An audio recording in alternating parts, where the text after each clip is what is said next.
Ayan, good morning. Ito na yung ating mga tauhan. So, last day nila ngayon at 23. Ngayon na lang daw sila mag-work. Si Nana, si Yasi. Tsaka puro babae. Wala si Tisoy. So, ayan, bigyan mo natin sila ng trabaho. Ayan, si Uncle. At saka yung nanay ni Boss Andy. And also yung kanyang kapatid. So sila yung mga bisita natin for this season. Bigyan muna natin sila ng ano. Yan, may farmer po. Trabaho na tayo. Busin na natin yung ating kape. So magpapasko yung mga aming mga ano, mga nanay.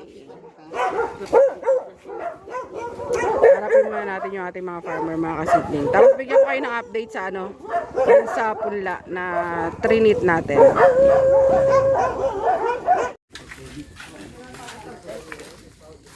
Sige na, marami akong kailangang ano, kamati. Sige na, pwesto. Kasama nyo ako today. Ganyan ko kayo kamahal para mabuisit yung huling araw ni Imaw. Tulungan nyo muna yung ano ba, maglabas ng magic ha. Tulungan nyo muna.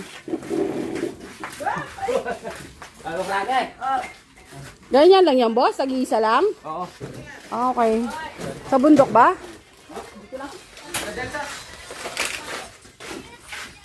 So kung last day ngayon, kaya tayo magkikita next year na? Ay. Sa 2017. Pantagal ah! Nagsaroon daw po ng December. Pwede, wow. So, last day daw nila, medyo kompleto sila. Ang wala lang si Tisoy, tsaka sino pang wala? Sino? Pasok si Tisoy, tsaka sinong wala? Rodel daw yan. Si Rodel? Sana pumasok. Bak daw po yata. Okay, good. Nanabla tayo. Sorry, wala tayong handa because naghihirap. Nagpapagawa ng greenhouse. Alanganin na yung budget natin. As in, alanganin. Sundan lang natin tong farmer. Tapos check natin yung ipapatrabaho natin sa mga bata ngayon. Hello! Hi, good morning. Dati mainit dito na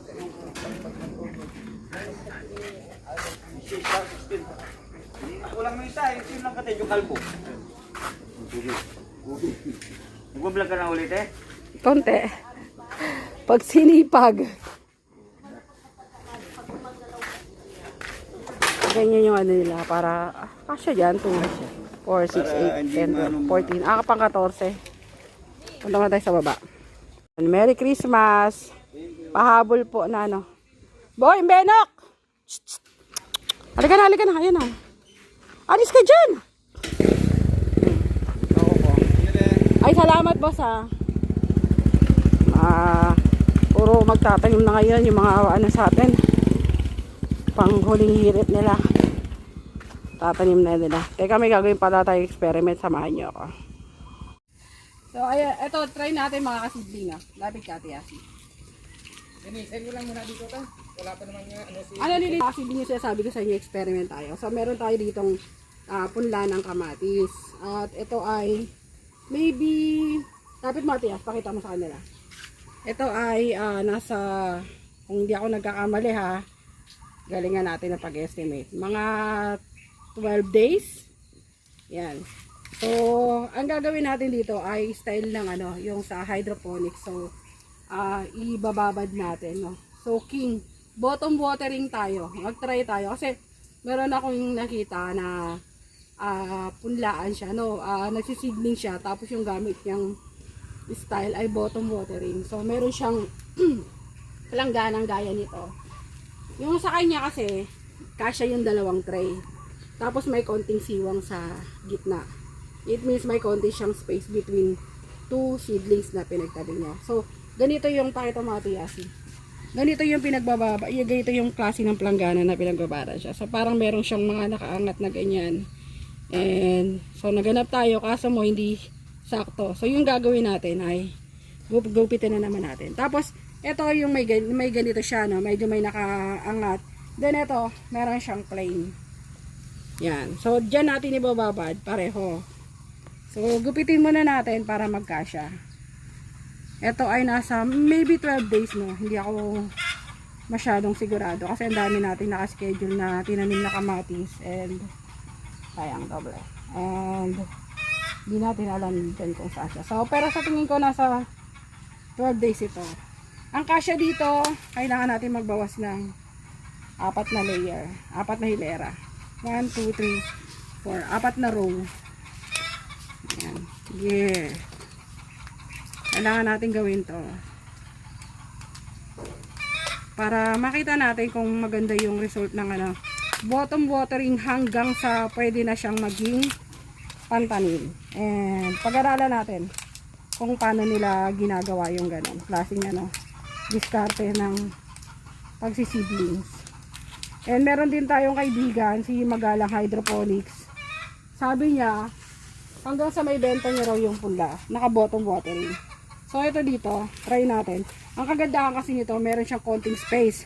Pero hindi siya nakalutang. Kasi yung nangyayari sa hydroponics, nakalutang yung nakalutang yung punla. Tapos lumalabas yung ugat, nagsiswimming dun sa tubig. So ito, hindi natin gagawin yun. Para yung ugat hindi siya lalabas. So, ate yan, sigapit mo ate yan. So ganyan lang siya. Hindi siya masyadong apaw. Pero, yan. Sakto lang yung tubig niya. Hindi siya nakalutang sa tubig, pero at the same time magsasoak siya ng siguro sapat lang. Eh nandyan lang siya until the time na maging okay yung size niya. So mga 25 days or mga na lang, mga siguro more or less mga 15 days siyang ibababad. So sayang ang daming na doble. Ilipat natin. Okay? Experiment natin ito mga seedlings kung talagang okay siyang ganun. And then ito, babawasin natin ng 2 layer. So ito namang isa ay wala siyang parang mga grid na sa ilalim. So it means na nakalubog siya totally. Pero sa tingin ko, okay, malalaman natin. Kasi iba yung sa hydroponics ginagamit nila ay styro sa pagsusok. Eh yung styro wala namang mga ganyang spaces. So let's see kung lagyan lang natin ng konting tingting para may pananggalang konti. So ito medyo yung tubig niya.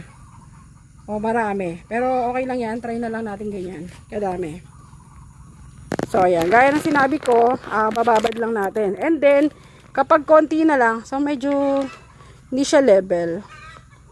Kailangan natin iangat ng konti to para mag-level siya. Pero konting-konti lang naman yung diferensya niya. So, tignan natin. So, dapat ito ay hindi mabasa. Ito, diligan natin yan. And, ayan all. Yan din. Sayang naman. Let's continue this. Ito yung kasabayan niya. So, normal yan. Yung usual na practice natin. At ito ay naka-bottom watering. So, bawal siyang basain yung dahon.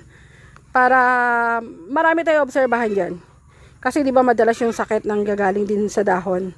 Kaya kapag nabasa, yan. Sa tingin ko masyado madami yung tubig nito. Babawasan na natin. Ito sakto lang. Ayan. Nandito siya sa bandang kalagitnaan ng tray. Ayan. So, ito madami. So, bawasan natin. So, ayan, nabawasan na natin. Medyo marami pa rin, no? Pero, tignan natin kung ano yung resulta ng ganyang kadami. I think ito yung perfect na dami. Ayan. Pero try natin. Experiment nga po para malaman natin yung mga resulta. And hindi lang siguro ito ngayon. Magta-try ako maghanap ng yung tray na same size ng tray na ginagamit natin. Tapos may grid siyang grid. Kasi ganito talaga yung nakita ko sa napanood ko. And ayan. So, ang ganda ng result ng seedlings niya. Baka gumanda rin yung punla natin. Ang kagandahan kasi natin kung bakit in-experiment natin yon ay dahil nakita natin sa hydroponics, less trabaho kasi. Tapos, mas mabilis lumaki yung punla. So, ito, ang gagawin lang natin, if ever lang maging successful yung ating so, refill lang. Hindi mo kailangan magdilig everyday. Siguro, i-refill mo lang yung mga lagayan. O, yung mga, kapag na naubusan na or medyo nababawasan na, o magme-maintain ka lang ng certain level ng solution. And iwanan natin yan and silip-silipin natin from time to time. Yan naman natin yung ginagawa nila. And bago natin pakita yung next na ginagawa, isingit ko lang dito mga kasidling yung resulta ng ginawa po nating pag-spray doon sa punla natin na sinalakay ng leaf miner. Baba tayo, tingnan natin yung greenhouse. Mga kasidling, bago tayo malis, silipin muna natin yung problema natin. No? Noong nakarang araw ay binag natin yung problema ng ating punla na parang hindi magandang quality niya. And may mga nakita nga tayong problema, yung observation natin parang hindi ganun. So isa yung leaf miner sa nakita nating problema. And kagaya po niyan, nagkakaroon ng leaf burn yung atin pong dahon kapag may mga insekto. Ayan, pinanggalingan. So ito wala na. Dahil nga nag-spray tayo noong Tri-Guard. And mabisa naman talaga yon pagdating sa leaf miner. Talagang lalabas yung mga uod sa dahon. Lalabas siya. Tapos ayan, wala na siya. Wala nang, may bakas pero wala na dyan. So it's either na nag-hatch siya o kaya talagang tuluyan na siyang na wala. And hanap tayo ha. Alam ko dito yung area na marami. So yung wala dito, hanap pa tayo. So kaso may nakita naman tayong bagong ayan ganyan naman, may discoloration yung dahon niya. So ayan Betchin, sige bibili ako. Okay, sige bye. Magluluto si nanay.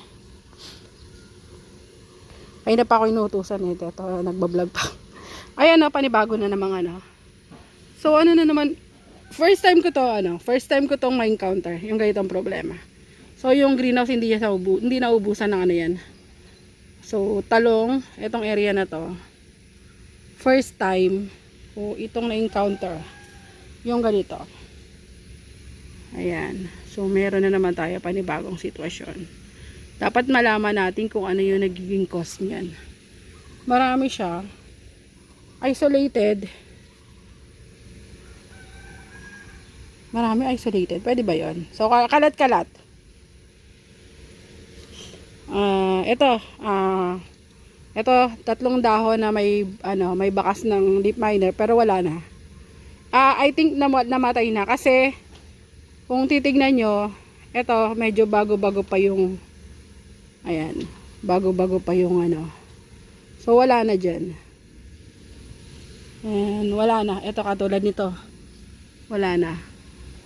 Bago pa lang yung parang hindi pa ganun kahaba yung kanya naging travel. Ito medyo mahaba na yung travel niya pero wala nang leaf miner sa loob. Tapos ito din, wala na rin. Kahapon, nung isang araw, diba, nung last vlog natin, nakita natin na nandiyan pa sa loob. May kulay yellow na uod sa loob. Pero ito, wala na siya. Wala na. May bakas na lang, pero wala na yung insekto. So, yun yung gamot sa o panlaban sa mga leaf miner. So, effective siya. Ayan, wala na siya dyan. Kaso mo, ayan, may panibago tayong problem. So, what is this? Kailangan nating alamin. I-google. Nag-google naman yan. So, take lang natin ng picture, tapos i-google search natin. Ito matinding matindi yung leaf miner niya. Pero wala na yung leaf miner dyan. Could it be this one? Pero deads na And this one also. So wala na yung insekto. Okay. Madaling sabi ay effective yung Tri-Guard sa leaf miner. Okay? Mamalengke na tayo. Ayan. Dito tayo sa greenhouse natin. And ano bang stage na to? 50%. So most ng mga major job ay nagawa na. So nakapaglagay na sila ng wiggle wire. Tapos na yung mga arko sa mga dulo.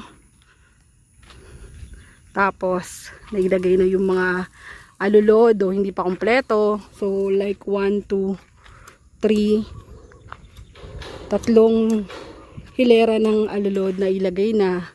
So wala pang brace. Lalagyan pa yan ng mga brace. Yung mga ito. So ayan si Andy nagwe-welding ng ano welding niya. Check natin. And today kasama natin si Jason. Siya naman yung nag-aasikaso para sa lamesa. And magdadagdag pa tayo ng dalawang hilera ng greenhouse. So itong greenhouse natin na to ay 1, 2, 3, 4, 5, 6. Gagawin nating 6 na row. Tapos mag-simula ulit tayo ng bago. At check natin yung trabaho nila. Mamaya pala order tayo ng ng materyales.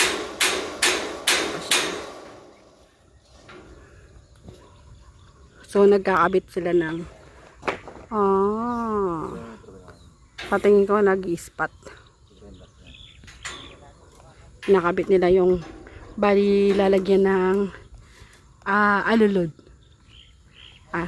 Yan.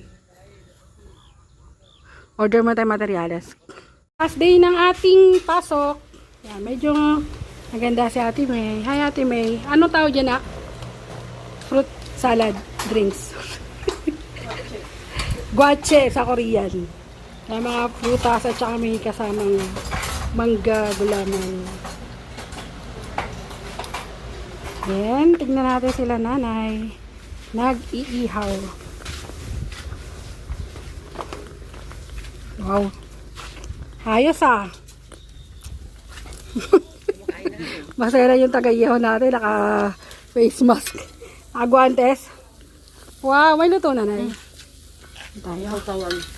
Mag-barbecue siya. Wow. So wala naman tayo masyadong celebration. Lunch lang. For last day. Mag-barbecue. Kain tayo mga siblings. Init. May sausawan silang ginawa. Hindi tayo sa pagbibideo. Kain na. Ay, ano mo na to? Takpan mo na to. Kuha ka ng mangkok. Yung mangkok na styro doon. Para dito. Tapos sandok. Hindi naman masiserve yan. Yan. Kain na po. Yung simpleng lunch lang tayo. No celebration because no budget. Marami pang kailangan greenhouse ay paggawa naghahabol tayo mga kasiblings. Inshallah next year. Next Christmas tayo ay magana na. May budget na. For the sana next year lagi na tayo naabutan ng kasi tuwing nagdi-December lagi tayo may sirang greenhouse and barbecue tapos adobo, may Shanghai, yun lang po. Kain na boss, may wala ba yung sausawan dyan sa yung mga bata. Merry Christmas po mga kasidling Merry Christmas! Tignan natin kung may celebration pa tayo bago mag-New Year. Kain po tayo.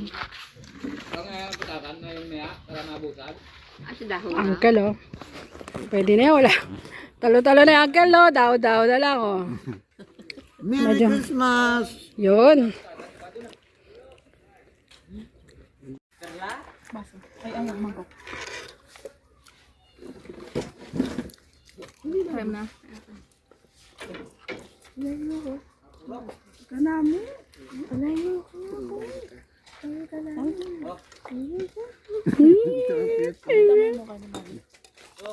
Wow! Nagamam ka na? Hindi. Nge. Hindi kumain yan?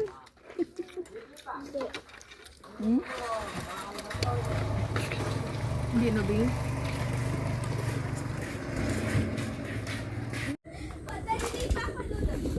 Patayin si Papa Dudut.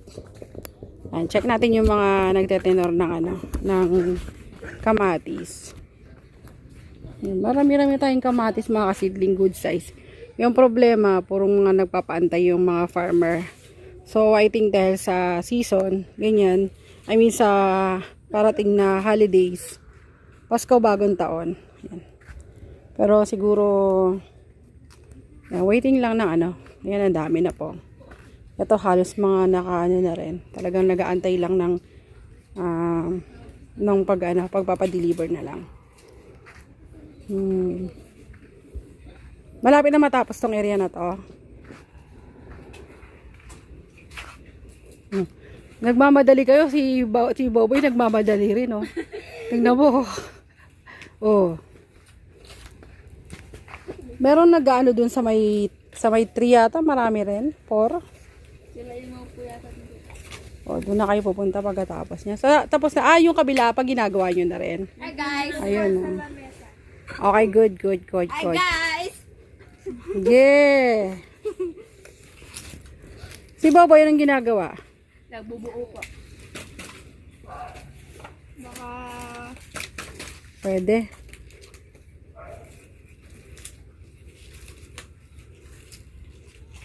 Doon naman ako sa kabila. And then, nandito naman yung kabilang grupo ng mga nagtetenor. Yung isa doon walang bantay na mas matanda. Dito din wala.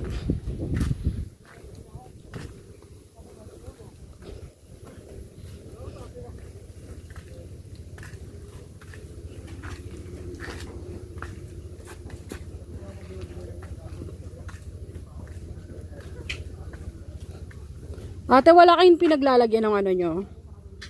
Talagang tinatapon pa rin sa lapag. Siyempre, pag wala nakakita, ganyan yung gawain. Yung bagay na tinuturo mo, talagang gusto nila mas easy.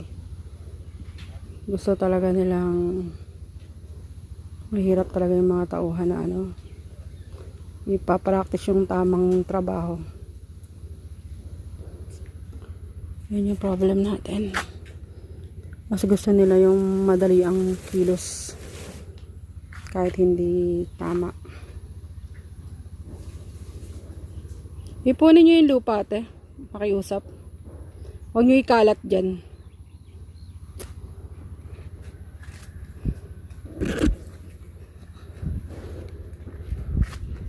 So, nandito yung bantay nila. Ayan, ganda ng ano natin. Maganda yung itong greenhouse na to.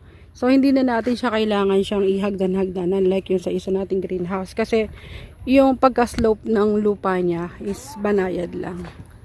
So ito, kung mapapansin nyo, yung greenhouse natin doon, medyo pahagdan siya. Yung mga greenhouse niya bumababa ng level.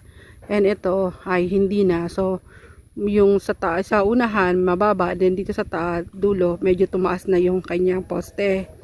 And ito naman, ayan, banayad lang yung pagkaka-sloping ng ating lupa dito. So kahit hindi niya nakakaisa, 2, 3, 4 na greenhouse na, parang hindi naman ganun kataas yung pinaka-poste niya. Ayan, nagkakabit sila ng ayan, almost makakatatapos na ni Jason yung kanyang sala-sala. I'd say yung lamesa. So paglalagay na lang ng niyan, ng sala-sala. Iniisip ko, sabi ko kay Andy, dahil yung isa sa bagay na madaling masira dyan, yung plastic. And sabi ko sa kanya, ipapanghuli na lang namin yung paglalagay ng plastic. So mangyayari dyan kasi kapag walang plastic, mapipilitan talaga nilagay. So panghuli na lang yan sa gagawin nila. Dahil madali nga siyang masira. So para medyo mahaba-haba yung buhay niya ng ilang buwan. And I think same thing din dito sa sa sala-sala na lamesa natin. So yan, bahagya na lang yung sinagad na lang niya yung sinagad niya na yung wala nang daanan dito, siguro bukas-bukas na lang. Di kagaya doon, may mga daanan sa gitna. Ito wala ka nang dadaanan. So yung pinaka mo is nandito sa harap. Sabihin nakasagad po yung lamesa niya. dito. Ito naman ay temporary lang naman. So, to maximize nga yung atin pong space. Pero na-notice ko malaki yata yung daanan dito sa gitna. So, yan. Maximize natin yung space natin kasidling kasi kukulangin na nga tayo sa greenhouse. At medyo na para po mas maraming production natin. Ito naman, tinutupad na niba yung ano natin, yung wish natin. Na garden, ayan, yung maliit na area dito, dinadamo. Medyo madamo na rin, so kailangan na rin talaga linisin. Ayan, tapos kung may panahon, siguro maglalatag tayo ng net dyan. Marami naman tayong net. Ganyan lang pala yun. Ayan. Para mataniman na po, kasi kahit gulay, wala tayo. Ang laki na pala ng tagas ng gripo na natin dito. Kaya mataas yung kuryente natin eh. Hindi natin sasolve tong problema natin tong matagas nating non-stop. Ayun no. Kailangan na talaga remedyohan to. Kalakas ng ganyang tagas. Anyway, ayan, malaki-laki rin tong area na to. Dito natin iniisip din mga kasili magtayo ng barracks pag may budget na. Ayan dyan, sa ano na yan. Barracks. Para may chugs. Malaki-laki rin to. Marami-rami rin maitatanim na gulay dito.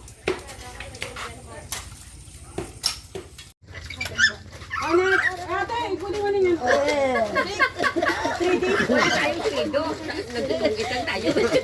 Sabi mo na. Sino ba? Next.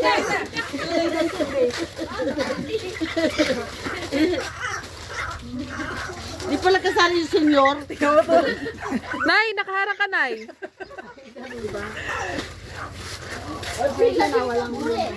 Ate Ram, ilang araw, Ate Ram? Aldo. Ikaw na, Ate Ram. Ang bukod tangay pinag... Tama sa airplane mode mo. Thank you. Ate, ilang araw? 3 araw ng tawa, no?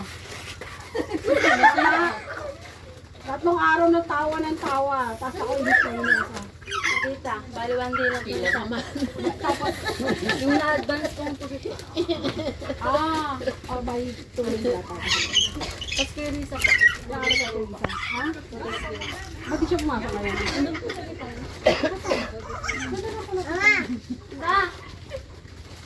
Ate, thank you very much. Tama ba? Sino pa? Isa. Teresa, ilang araw ka, Teresa? Sana all. Siyempre na wala talaga. Malay niyo sa tignan natin sa sunod na araw. Baka may mo, di ba? Gusto niyo pareho kayong ba? Ako nag-partner na eh. Gusto niyo pareho kayo? Yes, man yan! Yung babae. Ate Soy, bigyan. Sweldo? Wala siya pa. Ayun, meron. Kailangan gamitin niya yung baga. Isa gamitin mo. Ayun, panlalaki naman yung bag, oh. Panlalaki yung bag. Wala na. Salamat, ate. Merry Christmas. Hoy, Merry Christmas! New Year! Papati mo nga sila, Rob. Kailangan isa-isay mo sila pagbate, ah. Hindi mo pinagdan. Ano ba yan? Pinagkakagulo kayo nila dyan. Ano yan? Okay, bye-bye. Merry Christmas. Bye-bye, ingat, ingat. Bye-bye. Ang dami, no? Yung mga kasidling ang atin pong araw ngayon at hanggang sa susunod po. Atid muna tayo. With Nanay. Paalam ka, Nanay. Hello. Ay, hindi ako magpalam. Hindi pa nga ako nabigyan bonus. Naman ko rin. Paano naman? May pinipili naman to. Kilala nyo Hello, ba ito Merry mga... Christmas, kasidling. Napilitan lang yan. Hindi din yan binigyan. Hanggang sa muli po.